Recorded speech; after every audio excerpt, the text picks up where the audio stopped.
So now all I'm going to do is compare the visuals of the car, compare it, how they look, how they've updated, and yeah, let's get straight into it. So starting off with the Comet, you see that the wheels are definitely updated. You've got rear bumper grills that weren't there before. And I think a big thing is the fact that the spoiler's gone. So with GTA 5 when it released, the spoiler was stock. You cannot remove the spoiler unless you remove the whole boot.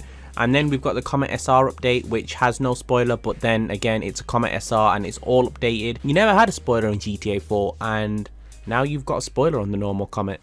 Now if you look at the seats, you do realise that GTA 4 had a very diverse kind of seat. It was a different seat that looked like it suited the vehicle instead of just a generic bucket seat. Now moving on to the Infernus, it's disappointing to say the engine bay is still very similar. I think it's exactly the same and it's still really pixelated. If you do look at the back grille, you can see through the back grille and you can actually see the exhaust back box. Yeah, the wheels are updated, but then these wheels are not unique because you can actually get them in high end in LS Customs. So if you do look at the headlights, nothing's really changed. It's nothing of an improvement.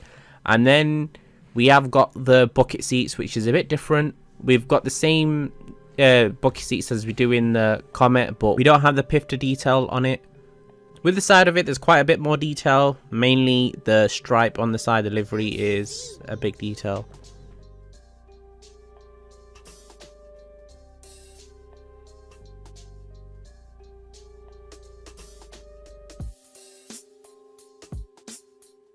Moving on to the Sultan now, and the Sultan really, the engine bay again is hardly improved. The GTA 4 one is a bit glitched out on this video. I guess GTA 5 does just look a bit more 3D-ish. The interior, I think, in my opinion, the GTA 4's interior is a bit better on this. You know, that disgusting civilian cup that you get in GTA 5. It's a bit better, but it's less pixelated, of course. The exhaust, nothing much to say about the exhaust. And I would say the back of the cars is just very similar overall. The taillights are very similar.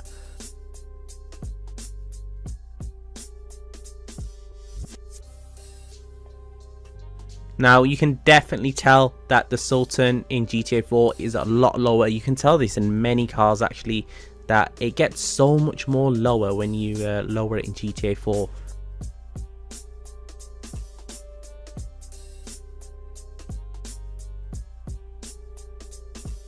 Now the Futo.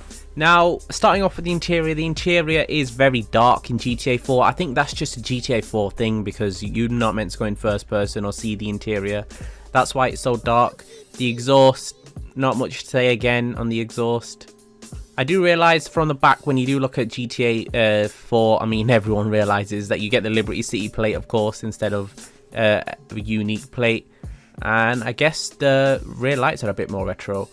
Again, very low. You can get very low in GTA 4. Let me just explain this suspension. I did keep the car in GTA 5 stock because these are comparisons of stock cars. Now, since I recorded this clip, I actually wanted to touch on the subject of the seats of this car. It's so much better in GTA 4. I think this just shows the fact that GTA 4 interiors are definitely more unique. Now moving on to the Dukes, I've got to say the same thing again. It definitely with cars that come out with GTA 5, so the cars that were released with GTA 5, they all had bad interiors or bad engine bays. What can I say really? I think that's just a thing that just a thing that Rockstar didn't know. They didn't know they were going to make a first person mode in GTA 5 or be able to open bonnets now that you can do that in GTA 5. I don't think that was a thing. So I think that's why everything's so pixelated. I love the Dukes a lot more in GTA 4. Just the way it had so much torque and the way it felt more muscle car-y with the suspension and everything. But, you know, something you can't see in these comparisons, but you could see in the drag races. The side exhaust on the Dukes is pretty cool.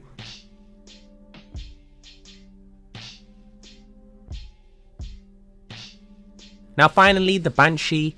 And again guys, I can't stress enough on how much is below my mind the fact that GTA 4 just has a better interior. It's weird to say. GTA 4, in my opinion, has a better, unique interior. I mean, in my opinion, the interior is just so much better. I'm sorry if I'm repeating myself, but yeah. The paintwork on this car is, it's weird to say, GTA 4 definitely had a lot more detail than I thought, but it's not as fine as GTA 5. And the Banshee, the rear lights, they look pretty much the same. The wheels are a lot better in GTA 5, and the engine bay. The engine bay I found pretty funny.